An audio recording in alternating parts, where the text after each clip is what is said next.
Hi guys, I'm Nivetha. இந்த வீடியோல சைக்காலஜில வந்துட்டு ஆப்டிடியூட் அப்படிங்கற ஒரு டாபிக் தான் பார்க்க போறோம். ஓகேவா? ஆப்டிடியூட்னா என்ன? சோ அதோட கேரக்டரிஸ்டிக்ஸ்லாம் என்ன? எல்லாமே நம்ம பார்க்க போறோம். சோ பேசிக்கா வந்துட்டு முதல்ல வந்துட்டு ஆப்டிடியூடோட மீனிங் என்ன? அதோட நேச்சர் என்ன அப்படின்றத நம்ம தெரிஞ்சுக்கலாம். ஜென்ரலாக எல்லாருக்கும் ஒரு அறிவு அப்படின்றது இருக்கும் இல்லையா? அதை தவிர ஒவ்வொரு இண்டிவிஜுவலும் சில ஸ்பெஷல் அல்லது ஸ்பெசிஃபிக்கான டேலண்ட்ஸை தான் நம்ம ஆப்டிடியூட் அப்படின்னு சொல்லுவோம். ஓகேவா? அது எப்படிப்பட்டதாக இருக்கும் அப்படின்னா, சில பேர் வந்து ரொம்ப ஈகராக இருப்பாங்க, ரொம்ப ஈஸியாக வந்து ஒரு புது லாங்குவேஜை கற்றுப்பாங்க. சில பேருக்கு வந்து நம்பர்ஸோட மேனிப்புலேட் பண்ணுறது, கம்ப்யூட் பண்ணுறது எல்லாமே ரொம்ப ஈஸியாக இருக்கும். சில பேர் வந்துட்டு டிஸ்மேண்டில் ஒரு விஷயத்தை பிரித்து திருப்பி ரீஅசெம்பிள் பண்ணுறது, மெக்கானிக்கல் ஒர்க்ஸ் எல்லாமே இருக்கு இல்லையா, அதெல்லாமே வந்து பண்ணுறது ரொம்ப பிடிக்கும். கரெக்டாக? ஸோ இந்த மாதிரி பீப்புள் எல்லாம் நம்ம என்ன சொல்லுவோம்னா, லாங்குவேஜை பேஸ் பண்ணியிருக்கிற ஸ்கில்க்கு லிங்குவிஸ்டிக், அதுக்கப்புறம் மேத்தமெட்டிக்ஸ் பேஸ் பண்ணியிருக்கிறது அரித்மெட்டிக், அதுக்கப்புறமேட்டு இந்த மாதிரி டிஸ்மேண்டில் பண்ணி திருப்பி ரீஅசெம்பிள் பண்ணுறது, இதெல்லாமே வந்துட்டு மெக்கானிக்கல் ஆப்டிடியூட் அப்படின்னு சொல்லுவோம். Aptness or quickness to succeed in a specific field of activity is what we mean by aptitude. ஆப்டிடியூட்னா என்னென்னா, அதை அவங்கள வந்துட்டு இது பண்ணிக்கிறது, லைக் ஆப்ட்னா அவங்கள லைக் மோல்டு பண்ணிக்கிறது, அந்த ஒரு பர்டிகுலர் ஃபீல்டில் மட்டும் ரொம்ப ஃபாஸ்ட்டாக எல்லா விஷயத்த பண்ணுறது தான் வந்துட்டு நம்ம ஆப்டிடியூட் அப்படின்னு சொல்லுவோம். ஓகேவா? ஸோ பேசிக்காக ஆப்டிடியூட் அப்படிங்கிறது எதை குறிக்குது அப்படின்னா, potential capacity in some specific area, ஒரு சில ஸ்பெசிஃபிக் ஏரியாவில் மட்டும் அவங்களுக்கு இருக்கக்கூடிய திறமையை தான் குறிக்குது. ஓகே, இது வந்துட்டு அவங்களுக்கு சூட்டபிள் ட்ரைனிங் கொடுக்காமையே அவங்க நிறைய விஷயத்த அச்சீவ் பண்ணுவாங்க. ஓகே, ஸோ அந்த மாதிரி இருக்கிறது. Otherwise it would simply remain as an potentiality and may not blossom into achievement. So அதை நம்ம ப்ராப்பராக ட்ரைனிங் கொடுக்கல அப்படின்னு சொன்னால் அது வந்துட்டு அவங்களுக்கு ஒரு திறமையாக மட்டும்தான் இருக்குமே தவிர அதை அவங்களால அச்சீவ் பண்ண முடியாது அப்படின்னு சொல்லலாம். ஃபார் எக்ஸாம்பிள், இப்போ ஒருத்தங்களுக்கு மியூசிக் ஆப்டிடியூட் இருக்குது அப்படின்னு வச்சுக்கலாம். ஸோ அவங்க வந்துட்டு எக்ஸலண்ட் மியூசிஷியன் ஆவாங்க. எக்ஸலண்ட் மியூசிஷியன் அப்படின்னு சொல்ல முடியாது. ஓகேவா? அவங்கக்கிட்ட அதுக்கு மியூசிஷியன் ஆகக்கூடிய கெப்பாசிட்டி இருக்குது. ஓகேவா? ஸோ அவங்க திருப்பி அதில் மியூசிஷியன் ஆகணும், அவங்க வந்துட்டு ரொம்ப அச்சீவ்மெண்ட்டுக்கு பண்ணணும் அப்படின்னு நினச்சாங்கன்னா அவங்களுக்கு இருக்கக்கூடிய கெப்பாசிட்டி ப்ளஸ் இன்ட்ரெஸ்டோட ட்ரைனிங்கும் சேர்த்து பண்ணும்போது நமக்கு அச்சீவ்மெண்ட் அப்படின்ற ஒரு விஷயம் கிடைக்கும். சரியா? சரி, இப்போ ஆப்டிடியூடோட நேச்சர் என்ன அப்படின்னு பார்க்கலாம். முதல்ல வந்து வம்சாவரியாக வரதும் என்விரான்மெண்ட்டில் வந்து ஒருத்தங்களோட ஆப்டிடியூடை ரொம்ப அழகாக ஷேப் பண்ணும். ஃபார் எக்ஸாம்பிள், ஒருத்தங்க வந்து சிங்கிங்கில் இருக்காங்க அப்படின்னா ஒன்று அவங்களுக்கு பிறப்பிலேயே ஸ்வீட் வாய்ஸ் வந்திருக்கணும். ஓகே, அல்லது அவங்க வந்துட்டு ஒரு குட் மியூசிஷியனோட கம்பெனிலே இருந்தாங்க அப்படின்னு சொன்னால், ஸோ அதுவுமே அவங்க நல்ல பாடுறதுக்கு வந்துட்டு ஒரு ரீசனாக இருக்கலாம். Among the two components heredity environmentல that constitute aptitude, capacity is mostly innate heredity and interest is largely acquired by environment. So இங்கே பார்த்தோம் இல்லையா, நம்ம வந்துட்டு கெப்பாசிட்டின்னு ஒன்று இருக்குது, இன்ட்ரெஸ்ட்னு ஒன்று இருக்குது. கெப்பாசிட்டிங்கிறது ஹெரிடிட்டி படி வருது, இன்ட்ரெஸ்ட் அப்படிங்கிறது அவங்க சுற்றி இருக்கிற என்விரான்மெண்ட் படி வருது. Okay, as Hulse point out, aptitude appears to be normally distributed in the population. Aptitude அப்படிங்கிறது எல்லாருக்குள்ளேயுமே இருக்கும். Okay, the capacity implied in an aptitude may include, அது வந்து ஃபிசிக்கலாக இருக்கலாம், physiological as well as a personalaன ஒரு பண்பாக இருக்கலாம். For example, capacity needed to succeed as a musician will include sufficient physical stamina, good voice, tonal discrimination, tonal memory, sufficient emotional stability as to avoid getting upset at possible audition rejection, etc. So இது எல்லாமே தேவை. ஒருத்தங்க வந்து அந்த ஒரு விஷயத்தில் சாதிக்கணும் அப்படின்னா இது எல்லாமே தேவை. இதில் ஒன்று இல்லைன்னா கூட கொஞ்சம் கஷ்டமாக இருக்கும். கரெக்டாக? It is possible that different aptitudes may involve same or similar trait but their proportion would differ for different occupation. So different aptitude வந்துட்டு சேமாக ஒரே பண்பில் இருக்கலாம், பட் ஸ்டில் வந்துட்டு ஒவ்வொருத்தவங்களுக்கும் அது டிஃபர் ஆகும் அப்படின்ற மாதிரி சொல்கிறாங்க. ஆப்டிடியூடோட டெஃபினிஷன் அப்படின்னு பார்க்கும்போது, டிக்ஷனரி ஆஃப் சைக்காலஜி ஆப்டிடியூட் எப்படி சொல்கிறாங்கன்னா, a condition or set of characteristics regarded as a symptomatic of an individual ability to acquire with training some knowledge, skill and set of responses such as ability to speak a language, to produce music and the like. So பேசிக்காக aptitude அப்படின்னா என்னங்கிறதுனா ஒரு இண்டிவிஜுவலோட ability, ஓகேவா, ஒரு ட்ரைனிங்கை வந்து acquire பண்ணிக்கிறதுக்கான இண்டிவிஜுவலோட ability. So அது மூலயமா அவங்களால ஒரு லாங்குவேஜோ அல்லது ஒரு மியூசிக்கை ப்ரொடியூஸ் பண்ணுறதோ இந்த மாதிரி கிடைக்கும் அப்படின்றாங்க. பிங்கம் வந்து என்ன சொல்கிறேன்னா, aptitude refers to interest in the specific field.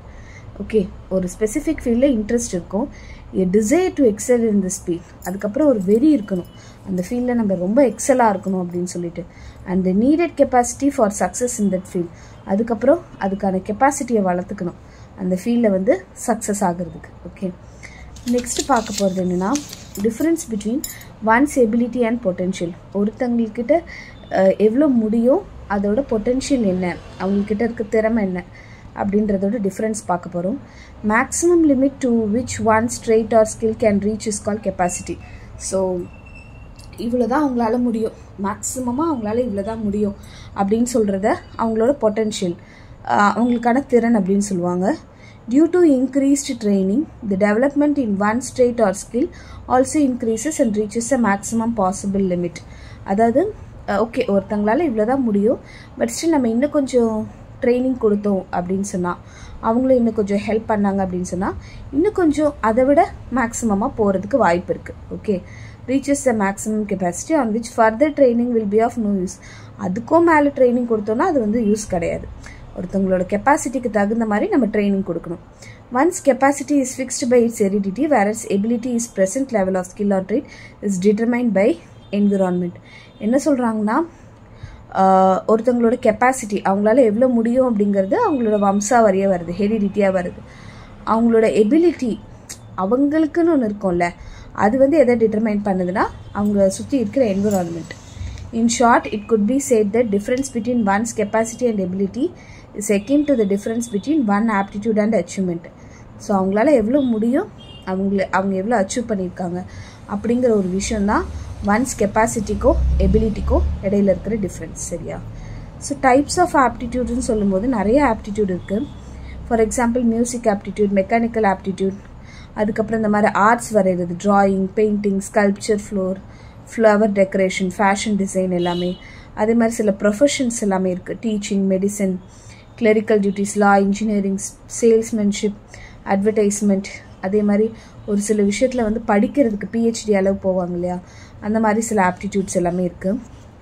இப்போ வந்துட்டு difference between aptitude and achievement test தான் பார்க்க போகிறோம்.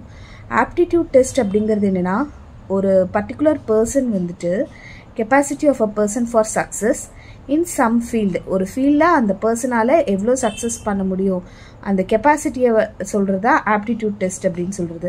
ஸோ ஃபார் எக்ஸாம்பிள் அதை வந்து நம்ம ப்ரிடிக்ட் பண்ணலாம், இவ்வளோ அவங்களால அச்சீவ் பண்ண முடியும் அப்படின்னு சொல்லிட்டு. Aptitude test predict performance not at a time, and such tests are combination of variety of subtests which refers to the trait and capacities needed for success in the field. Aptitude test வந்து அவங்களோட பெர்ஃபார்மன்ஸை predict பண்ணும். Okay, அவங்களால இவ்வளோ பண்ண முடியும், இன்னும் attain ஆகாத அந்த ஒரு சில பெர்ஃபார்மன்ஸை கூட அவங்களால ப்ரெடிக்ட் பண்ண முடியும். இந்த டெஸ்ட் வந்து நிறைய சப்டெஸ்ட் இருக்குது, ஓகேவா? ஸோ அது எல்லாமே அந்த ஃபீல்டில் அவங்க எவ்வளோ சக்ஸஸ் வரும், அவங்களுக்கு எவ்வளோ சக்ஸஸ் தேவை அப்படிங்கிறத பொறுத்தும் இருக்குது. இந்த டிஃப்ரெண்ட் ஐட்டம்ஸ், ஸ்கோர்ஸ், இதெல்லாமே வந்துட்டு அந்த ப்ரிடிக்ஷனை பேஸ் பண்ணி தான் பண்ணுவாங்க. த item in aptitude test, sample behaviour and present accomplishment. So எதெல்லாம் எடுத்துப்பாங்க, அவங்களோட சாம்பிள் பிஹேவியர், அப்புறம் அவங்க ப்ரெசண்ட்டில் எவ்வளோ சக்ஸஸ் பண்ணியிருக்காங்க, அது மூலயமா ஃப்யூச்சர் அச்சீவ்மெண்ட்டை ப்ரெடிக்ட் பண்ணுவாங்க. The basic difference between aptitude and achievement test என்ன அப்படின்னா, in their different purpose, often not on content.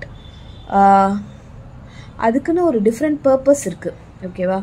So வெறும் கான்டென்ட் மட்டும் கிடையாது. ஆப்டிடியூட் டெஸ்ட் வந்து எதை டெஸ்ட் பண்ணும் அப்படின்னா, ப்ரெசன்ட் கெப்பாசிட்டியை மெஷர் பண்ணி ஃப்யூச்சர் அச்சீவ்மெண்ட்டை ப்ரிடிக்ட் பண்ணும், ஓகேவா? அவங்களோட இன்ட்ரெஸ்ட் எவ்வளோ இருக்குது அதெல்லாம் பேஸ் பண்ணி. அச்சீவ்மெண்ட் டெஸ்ட் வந்து என்ன பண்ணுவாங்க அப்படின்னா, after a period of instruction or training. அதாவது இப்போ நம்ம ஸ்கூல்லலாம் டெஸ்ட் வைக்கிறாங்கல்ல, ஸோ என்ன பண்ணுவாங்க, ஸ்கூல்லலாம் நமக்கு ஒரு பாடத்தை சொல்லி கொடுத்துட்டு அதுக்கப்புறம் அதை டெஸ்ட்டு சொல்லுவாங்க. ஸோ அச்சீவ்மெண்ட் டெஸ்ட் அப்படிங்கிறது ஒரு பீரியட் ஆஃப் இன்ஸ்ட்ரக்ஷன் அல்லது ட்ரைனிங் கொடுப்பாங்க, ஓகேவா? கொடுத்துட்டு அதுக்கப்புறம் அதுக்கு டெஸ்ட் வைக்கிறது அச்சீவ்மெண்ட் டெஸ்ட் மாதிரி வரும். ஓகே, ஆப்டிடியூட் டெஸ்ட் வந்துட்டு உங்களுக்கு வந்து எந்த விதமான ட்ரைனிங்கோ இன்ஸ்ட்ரக்ஷனோ எதுவுமே கொடுக்க மாட்டாங்க. அச்சீவ்மெண்ட் டெஸ்ட் பார்த்தீங்க அப்படின்னா ஒரு ஸ்டாண்டர்ட் க்ரைட்டீரியான்னு இருக்கும். ஓகே, ஆப்டிடியூடு டெஸ்ட் வந்து ஒரு ஜட்ஜ் பண்ணுறதுக்காக வைக்கிறது. ஓகே, ஸோ அச்சீவ்மெண்ட் டெஸ்ட்னால் ஒரு ப்ரிடிக்டிவ் எப்படி சொல்கிறது, இவங்க எவ்வளோ படிச்சிருக்காங்க அந்த மாதிரி வைக்கிறது. ஆப்டிடியூட் டெஸ்ட் அப்படிங்கிறது நம்மளை ஜட்ஜ் பண்ணுறதுக்காக. Aptitude test taken into account the direction and strength of interest of the individual also. Aptitude test வந்துட்டு நம்மளோட ஸ்ட்ரென்த் என்ன, நம்ம எந்த டைரக்ஷனில் போயிட்டுருக்கோம், நம்மளோட இண்டிவிஜுவலோட இன்ட்ரெஸ்ட் என்ன எல்லாமே சொல்லும். ஓகே, சில ஆப்டிடியூட் டெஸ்ட் பார்த்திங்கன்னா ஷீஷோர் மியூசிக்கல் ஆப்டிடியூட் டெஸ்ட் அப்படின்னு இருக்குது. இது எதுக்காகனா மியூசிக்கல் ஸ்கில்ஸை அனலைஸ் பண்ணுறதுக்கு. இது வந்துட்டு அந்த எப்படி அந்த knowledge of pitch, intensity of sound, sense of tonal discrimination, total memory, அவங்களால எப்படி சவுண்டு பீட்டை ஐடென்டிஃபை பண்ண முடியுது, அது எப்படி நொட்டேஷன் பண்ணுறாங்க, இது எல்லாமே டெஸ்ட் பண்ணுறது. Okay, next Stenquist assembly test of general mechanical எபிலிட்டினா இது வந்துட்டு மெக்கானிக்கல் டிவைஸோட பார்ட்ஸை வந்து சேர்க்குற அந்த ஒரு டெஸ்ட்டு. இது வந்துட்டு 3 சீரீஸாக கண்டக்ட் பண்ணுவாங்க. இதில் வந்து சில்ட்ரன்ஸ் ஆஃப் லோவர் கிரேட்லேருந்து அடல்ட்ஹுட் வரைக்கும் பண்ணுவாங்க. இந்த டெஸ்ட்டு வந்துட்டு யூனிவர்சிட்டி ஆஃப் மெனிட்சோவா இது வந்து மெனிட்சோட்டா மெக்கானிக்கல் அசம்பிளி டெஸ்ட் அப்படின்னு சொல்கிறாங்க. சில மெக்கானிக்கல் டிவைஸ் இருக்குது அங்கே. ஓகேவா, நியூ டிவைஸும் ஆட் பண்ணியிருக்காங்க. பெர்ஃபார்மன்ஸ் ஆஃப் தி டெஸ்ட் வந்துட்டு அவங்க எவ்வளோ ரேட், அவங்க எவ்வளோ ஃபாஸ்ட்டாகவும் அவங்க எவ்வளோ அக்யூரஸியாகவும் பண்ணுறாங்க அதை பொறுத்து வருது. ஓகேவா, இது வந்து Stenquist assembly test of general mechanical எபிலிட்டின்னு சொல்லுவாங்க. இப்போ அதே மாதிரி டிஃப்ரெண்ட் ஆப்டிடியூட் டெஸ்ட் இருக்குது.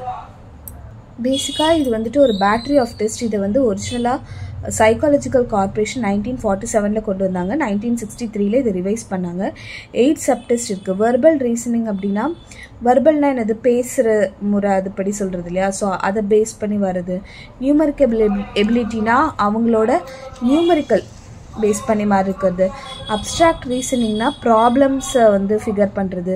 ஸ்பேஷியல் ரிலேஷன் அப்படின்னா விஷுவலைஸ் பண்ணுறது. இப்போ சாலிட் ஃபிகர்ஸ் எல்லாம் ஃபோல்டு பண்ணால் என்ன நடக்கும், அந்த மாதிரி ஜியாமெட்ரிக்கல் ஃபிகர்ஸ் எல்லாம் இந்த மாதிரி இருந்தால் என்ன நடக்கும். மெக்கானிக்கல் ரீசனிங் அப்படின்னா ஒரு மெக்கானிக்கல் டிவைஸையோ சிச்சுவேஷனையோ கொடுத்துட்டு diagram of a mechanical device or a situation is shown and the examinee must indicate which choice வந்து அந்த சிச்சுவேஷனுக்கு கரெக்டுன்ற மாதிரி சொல்லணும். critical speed or accuracy அப்படின்னா each items is made up of number of combination of symbols, one of which is underlined. Examine must mark the same combination in the answer sheet. Okay, என்ன அங்கே இருக்கோ அதுக்கேற்ற மாதிரி இவங்க இதுலேயும் tick பண்ணணும். அந்த மாதிரி language use, spelling, list of word கொடுத்துருவாங்க. நிறைய இது வந்து உங்களுக்கு தப்பாக அந்த ஸ்பெல்லிங் இருக்கும். எக்ஸாமினி வந்து அந்த இன்கரெக்டாக கண்டுபிடிக்கணும். ஃபார் எக்ஸாம்பிள் ப்ரொஃபஸர்னு இருந்துச்சுன்னா அதில் 2 F இருக்குது அப்படின்ற மாதிரி நம்ம சொல்லணும். லாங்குவேஜ் யூஸ் சென்டென்ஸ்னால் ஒரு சென்டென்ஸ் கொடுத்துருவாங்க, அதை வந்துட்டு 4 சப்டிவிஷன்ஸாக பிரிச்சுருவாங்க. அதில் இருக்கிற எரரை நம்ம சொல்லணும். For example discussing with his father, what to do next, the train left the station, leaving him behind. இதில் வந்துட்டு மிஸ்டேக் வந்து பார்ட் ஏல இருக்குது. while he was discussing with his father அப்படின்ற மாதிரி வரணும். what is given means that the train was discussing with his father. discussing அதாவது இதை படித்து பார்த்தீங்கன்னா தெரியும். discussing with his father, what to do next, the train left the station அப்படின்னு இருக்குது. அதாவது ஃபாதரும் ட்ரெயினும் டிஸ்கஸ் பண்ண மாதிரி இருக்குது. அப்படி வரக்கூடாதுல்ல. while he was discussing with his fatherன்ற மாதிரி வரணும். இன்னொரு எக்ஸாம்பிள் பாருங்கள். the auditor said that he had only found 2 errors in the accounts. இதில் வந்து பியில் தான் எரர் இருக்குது. that he had found only அப்படின்னு வரும். that he had only foundன்னு வரக்கூடாது. ஓகே, ஆப்டிடியூட் டெஸ்ட்டோட யூஸ் என்ன அப்படின்னு பார்த்தீங்கன்னா, use of aptitude test is basic to choice of course. For example இப்போ +2 லெவல் முடிச்சுட்டு அவங்க வந்து அண்டர் கிராஜுவேட் லெவலில் என்ன மாதிரியான எஜுகேஷன் எடுக்கலாம், என்ன மாதிரியான ஒகேஷ்னல் கைடன்ஸ் எடுக்கலாம், ஸோ அந்த மாதிரி அதுக்கப்புறம் எந்த பீப்புளை நம்ம ட்ரெயின் பண்ணலாம், ஆப்டிடியூட் டெஸ்ட்டை பேஸ் பண்ண மாதிரி சோஷியலாக ப்ரொடக்டிவாக இருக்கிற ரொம்ப நாள் ஓடக்கூடிய கேண்டிடேட்ஸ்லாம் யார், அந்த மாதிரி நிறைய விஷயம் நம்மளால் ஆப்டிடியூட் டெஸ்ட் மூலமா கண்டுபிடிக்க முடியும். தேங்க்யூ ஃபார் வாட்சிங். இந்த வீடியோ உங்களுக்கு பிடிச்சிருந்தால் லைக் பண்ணுங்கள், ஷேர் பண்ணுங்கள், subscribe to my channel. Thank you.